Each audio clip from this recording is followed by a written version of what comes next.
예, 할렐루야. 1월 13일 수요일입니다. 마태복음 1장 18절에서 끝절 25절까지 말씀을 읽고 은혜를 나누도록 하겠습니다. 예수 그리스도의 나심은 이러하니라. 그의 어머니 마리아가 요셉과 약혼하고 동거하기 전에 성령으로 잉태된 것이 나타났더니 그의 남편 요셉은 의로운 사람이라. 그를 드러내지 아니하고 가만히 끊고자 하여 이 일을 생각할 때에 주의 사자가 현몽하여 이르되 다윗의 자손 요셉아 네 아내 마리아 데려오기를 무서워하지 말라. 그에게 잉태된 자는 성령으로 된 것이라. 아들을 낳으리니 이름을 예수라 하라. 이는 그가 자기 백성을 그들의 죄에서 구원할 자이심이라 하니라. 이 모든 일이 된 것은 주께서 선지자로 하신 말씀을 이루려 하심이니 이르시되 보라 처녀가 잉태하여 아들을 낳을 것이요 그의 이름은 임마누엘이라 하리라 하셨으니 이를 번역한즉 하나님이 우리와 함께 계시다 함이라. 요셉이 잠에서 깨어 일어나 주의 사자의 분부대로 행하여 그의 아내를 데려왔으나 아내를 낳기까지 동침하지 아니하더니 나음에 이름을 예수라 하니라. 아멘. 예. 우리는 지난 시간에 마태복음 1장 앞부분의 말씀을 통해서 예수님께서 누구신지에 대하여 하나님께서 주신 말씀을 들었습니다. 예수님께서 어떤 분이신지, 누구신지 그 정체를 밝히고 그분이 그러한 분이라는 근거를 제시하기 위해서 이제 족보가 제시가 되었죠. 그러나 핵심은 맨 앞에 있는 1절 말씀처럼 예수님은 아브라함의 자손이다. 또 다윗의 자손이다. 또 그리스도시다, 메시아시다 라는 것입니다. 아브라함 언약과 또 다윗 언약의 성취, 그리고 구약의 많은 선지자들의 예언, 메시아께서 오실 것에 대한 그 말씀의 성취로 예수님께서 오셨다. 그런 말씀이 있다는 것을 아는데 예수님이 바로 그 주인공이다. 그것을 지난 시간 말씀을 통해서 우리가 배웠습니다. 이제 오늘 읽은 말씀은 앞 시간에 나왔던 그 예수님의 족보 중에서 예수님께서 태어날 때 당시의 그 부분을 확대해서 보여주십니다. 바로 요셉과 마리아의 시대에 특별히 예수님께서 태어나시는 당시 상황에 대해서 말씀해 주십니다. 우리는 이미 이제 누가복음 말씀을 알고 있기 때문에요.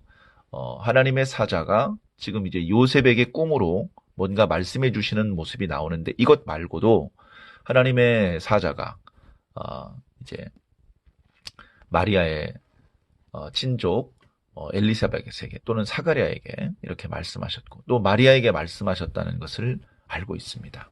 그래서 그때 이미 마리아는 요셉과 정혼한 사이였죠. 약혼한 사이였습니다.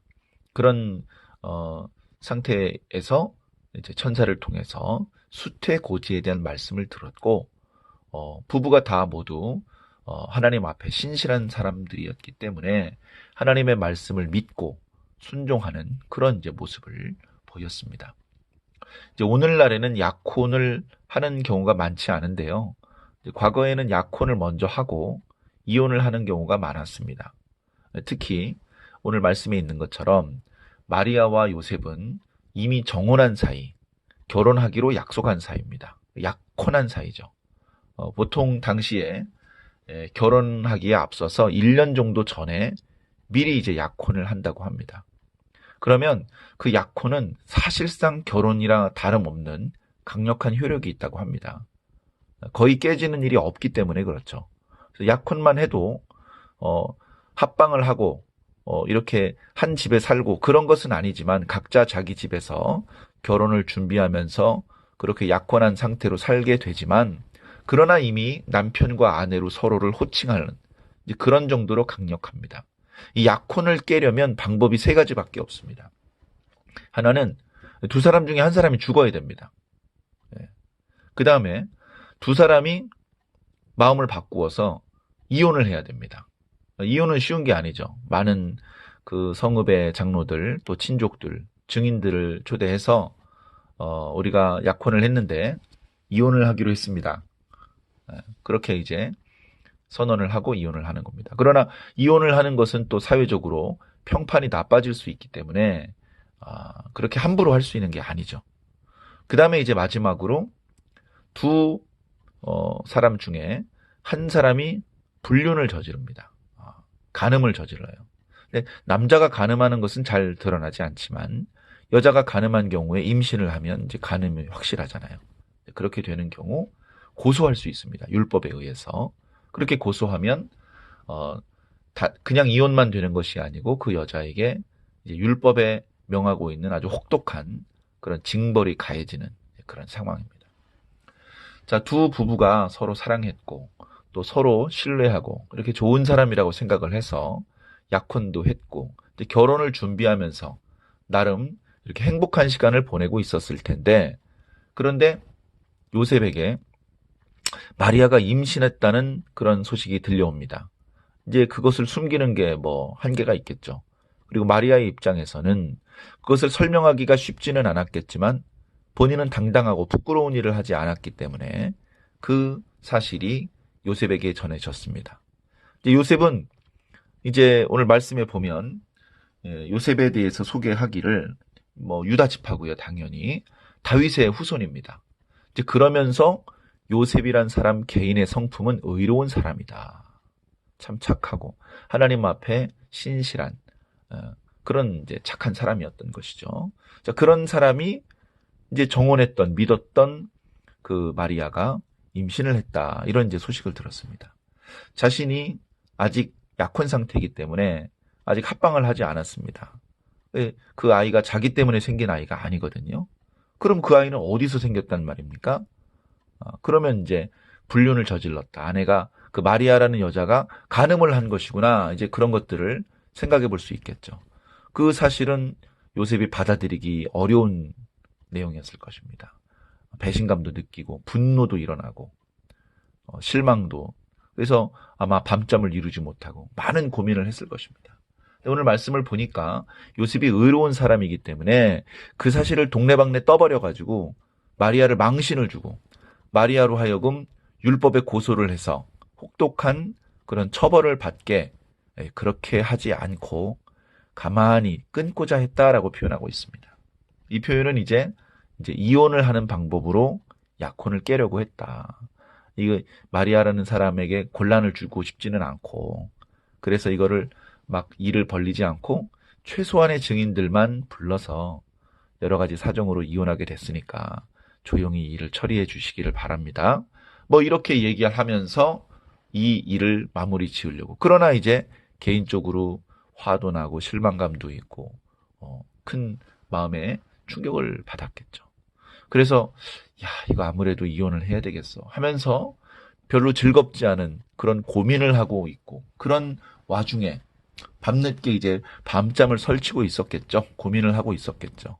비몽사몽간에 주의 사자가 현몽하십니다. 꿈 중에 이제 말씀해 주시는 것이죠. 요셉을 부릅니다. 요셉이 누구의 후손이라고 그랬죠? 다윗의 후손이죠. 20절에 보니까 다윗의 자손 요셉아 이렇게 자상하게 부르면서 이 요셉이 무엇을 걱정하는지 정확히 알고 있습니다. 마리아를 사랑하지? 마리아를 아내로 드리고 싶잖아. 그런데 마리아가 임신했다는 소식 때문에 실망하고 화도 나고 그래서 조용히 이혼할 생각까지 하고 있지. 걱정하지 마. 그런 거 아니야. 마리아가 임신을 한 것은 맞는데 그 임신은 마리아가 간음을 했기 때문에 임신한 게 아니야.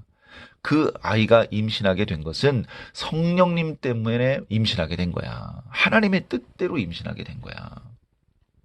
그러니까 그 마리아하고 이제 약혼을 한 지가 오래돼서 결혼할 때가 됐는데 결혼을 하지 못하고 오히려 이혼할 것을 고민하는데 그럴 필요 없어. 아내로 맞아들여. 주저하지 마. 그렇게 말씀하고 있습니다. 심지어 이제 21절에 보면 그 아이는 딸이 아니고 아들이야. 아들이 나올 거야. 그러면 내가 너에게 전해주는 이 말이 이게 개꿈이 아니라 하나님께서 주신 말씀이라는 것을 믿고 그 아들의 이름을 예수라고 지어. 그렇게 말씀을 하십니다. 예수라는 이름은요. 구약 성경에 여호수아라는 이름이 있잖아요. 우리가 잘 아는 여호수아. 근데 그 이름은 이제 이스라엘 사람들 사이에 흔한 이름이었습니다. 많은 사람들이 즐겨서 자녀들에게 그런 이름을 붙여주곤 했습니다. 그래서 그 여호수아라는 말에 축약형, 예수아라는 그런 표현을 또 많이 썼는데요. 그 예수아라는 표현의 헬라식 표기가 예수입니다. 예수. 그래서 그 아이의 이름을 예수라 하라. 근데 이제 여호수아라는 말의 의미 자체가 구원자, 그런 의미가 있거든요.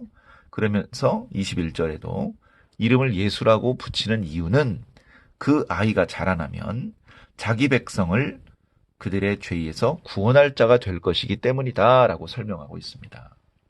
자, 이 예수가 구원자가 되는 것이죠. 메시아가 되는 것입니다. 근데 당시 유대인들의 기대와는 조금 다릅니다. 유대인들은 당시 제대로 된 국가의 형태도 없고 로마라든가 이 나라 저 나라의 공격 하에 자유롭지도 못하고 또 여기저기 세금을 뜯기다 보니까 경제적으로도 빈곤하고 그 다음에 신앙적으로도 자유롭지 못한 불편한 것이 많은 이제 그런 상황에 있는데 과거 다윗 왕과 같은 메시아가 오시면 주변의 모든 나라들을 쳐부수고 다시 우리 이스라엘을 강대국으로 그렇게 만들어줄 것이다. 이제 그런 메시아의 이미지를 당시 사람들은 가지고 있었는데 하나님의 천사를 통해서 주시는 말씀은 하나님께서 보내시는 메시아, 구약의 많은 선지자들을 통해서 예언하셨던 그 메시아는 이스라엘을 정치적으로 독립시키는 그런 역할을 하는 메시아가 아니다. 그거보다 더 중요한 죄로부터 당신의 백성들을 해방시키시고 구원해 주시는 그런 메시아로서 오실 것이다 라고 말씀해 주시는 것이죠. 자, 그러면서 이제 21절. 이 모든 일이 된 것은, 자, 이 부분은 이제 천사가 이야기하는 것이 아니고요. 마태가 이제 말하는 것이죠. 예수님께서 이렇게 다윗의 족보에서 태어나시고, 또 부부가 아직 약혼이고, 아직 동침을 하지 않은 상태인데, 먼저 아이가 임신을 하고, 여러 가지로 이제 고민스러운 상황 속에 천사가 꿈 중에 요셉에게 말씀을 해주시면서까지 이 예수님께서 순조롭게 태어나도록 하나님께서 이렇게 역사를 해주시는 이 모든 것들이 왜 일어났느냐? 이것은 바로 이미 구약 성경에 하나님께서 하셨던 말씀을 이루기 위함이다 라고 말하고 있습니다. 이제 구약에 메시아의 나실 것, 그것과 관련된 예언이 아주 많이 있는데요. 그 중에 오늘은 대표적으로 23절에 그러니까 이사야서 7장 14절 말씀을 인용하고 있습니다. 보라, 처녀가 잉태하여 아들을 낳을 것이다. 처녀가 잉태하여 아들을 낳을 수 없죠. 그러니까 이런 일은 초자연적인 일이고 하나님의 기적적인 일입니다. 이런 놀라운 기적적인 일이 일어났다면 이것은 우연히 일어난 있을 수도 있는 그런 자연스러운 일이 아니고 하나님께서 당신의 특별한 뜻을 이루기 위한 그런 일이라는 것을 기억해라. 그래서 보니까 이 말씀이 어떻게 이루어지나 보았는데 이사야 선지자의 시대에 이루어졌다기보다는 지금 이렇게 마리아가 처녀인 상태에서 잉태했잖아요. 사실 이렇게 마리아처럼 성령의 감동을 따라서 잉태된 게 아니라면 처녀가 잉태할 수 없는 것이죠. 그런데 처녀가 잉태했습니다. 아마 하나님께서 천지를 창조하시고 처음이자 마지막으로 있었던 일이라고 그렇게 생각이 됩니다. 그래 이사야 선지자의 예언이 어쩌면 이사야 선지자의 시대가 아닌 7, 800년 후가 지난 지금 요셉과 마리아의 시대에 지금 마리아를 통해서 이제 이루어지고 있는 것입니다. 봐라. 처녀의 몸에서 아이가 태어나는 게 이게 놀라운 일이지만 이미 선지자를 통해서 예고하셨던 일이 아니냐 하면서 그 아이의 이름은 임마누엘이라 할 것이다 라고 말하고 있습니다. 이 뭐야 이거. 천사가 예수라고 하라고 했는데 구약 성경엔 임마누엘이라고 한다고 했는데 이거 말씀이 잘못됐는데 그게 아니고요. 이름을 임마누엘로 불러주지 않더라도 중요한 것은 그 이름이 담고 있는 뜻입니다. 21절에 예수라는 이름에 담고 있는 뜻은 그가 자기 백성을 그들의 죄에서 구원할 자이시다라는 그런 이제 의미가 있는 것처럼 임마누엘의 의미는 23절 뒷부분에 있는 것처럼 이를 번역한즉 하나님이 우리와 함께하고 계신다. 네. 하나님께서 우리와 함께하고 계신다. 하나님께서 우리를 떠나신 적이 없다.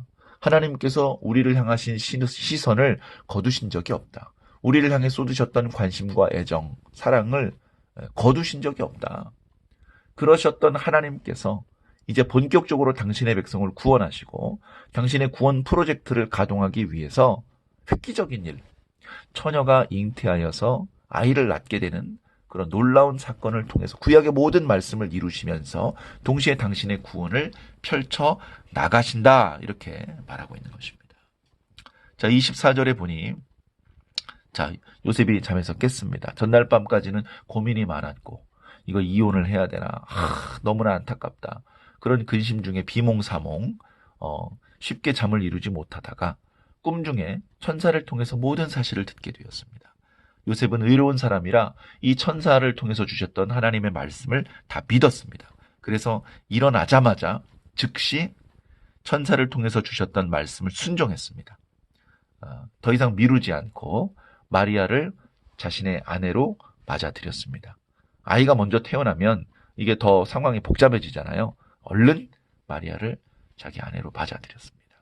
결혼한 날짜하고 아이가 태어난 날짜를 계산해서 이거 10달이 차지 않았는데 그렇더라도 요셉이 얼른 결혼을 했기 때문에 이 친구 마음이 급했구만 하면서 사람들이 이제 의심하지 않았겠죠. 그러나 영적으로는 성령을 통해서 잉태된 것이 확실합니다. 맨 마지막 구절에 있는 것처럼 요셉이 서둘러 마리아를 아내로 맞아들였지만 아이가 태어날 때까지는 마리아의 몸에 손을 대지 않았죠. 동침하지 않았다. 그렇게 역시 이제 요셉이 의로운 사람이라는 그런 모습을 보여주고 있습니다. 하나님의 아들 예수 그리스도, 구약 선지자들의 예언을 성취할 뿐 아니라 하나님의 구원 프로젝트를 전개하는 데 가장 핵심적인 역할을 하시는 바로 하나님의 독생자, 말씀이 육신이 되어 우리 가운데 임하신 바로 그분이 나타나시는 과정에서 정말로 하나님 앞에 정말 티 없이 맑고 깨끗한 어머니 마리아와 아버지 요셉을 하나님께서 또한 준비시켰다라는 그런 이제 마음이 듭니다. 인간적으로 요셉처럼 할 수 있었을까? 인간적으로 마리아처럼 할 수 있었을까? 나는 그렇게 할 수 있습니다. 아무도 쉽게 말하지 못할 것입니다. 물론 그들의 마음을 의롭게 하시고 때 묻지 않은 순수함을 하나님께서 허락하시고 또 성령으로 감동해 주시고 또 천사로 현몽해서 알려주시고 그런 여러 가지 특별한 은혜를 베풀어 주시기도 했지만 하나님의 아들 예수 그리스도를 잉태하고 출산하고 양육하기에 합당한 정말 의로운 두 부부를 하나님께서 준비시키셨다. 이렇게 메시아가 우리 가운데 오셨다. 이것을 이제 마태복음 1장은 우리에게 말씀해주고 있습니다. 모든 과정이요 그냥 된 것이 아닙니다. 이제 2장, 3장 앞으로 묵상하게 될 말씀 가운데도 나타나겠지만 예수님께서 태어나실 즈음에 그리고 사역하시는 모든 과정 가운데 그 모든 일들은 우연히 또는 즉흥적으로 이루어진 것이 아니고요. 이미 오래전부터 하나님께서 계획하고 계셨고 그리고 이미 구약에 많은 선지자들의 글을 통해서 예고하셨던 말씀, 그 모든 말씀이 이루어지는 그런 방법으로 예수님께서 우리에게 오셨던 것입니다. 그렇게 철저하게 말씀의 성취를 통해서 예수님께서 오셨던 것처럼 예수님께서 하셨던 말씀과 예수님께서 우리를 위해서 해주셨던 모든 일들도 그냥 지나가는 일이 아니고 하나님의 말씀으로서 이루어질 것이며 우리들에게 강력한 영향을 미치게 될 것입니다. 우리가 구원받는 것도 그냥 구원받는 것이 아니고 구약 성경에 신구약 성경에 기록된 모든 하나님의 말씀이 성취되어야 하기 때문에 우리가 주님께 부름을 받았고 구원의 길을 걷고 있으며 하나님의 구원의 영광을 누리게 될 것입니다. 이 구원이 완성되는 순간까지 계속해서 말씀의 인도를 잘 받으시고 성령의 인도를 따라 승리하는 신앙인이 꼭 되시기를 예수님 이름으로 간절히 축원합니다. 아멘.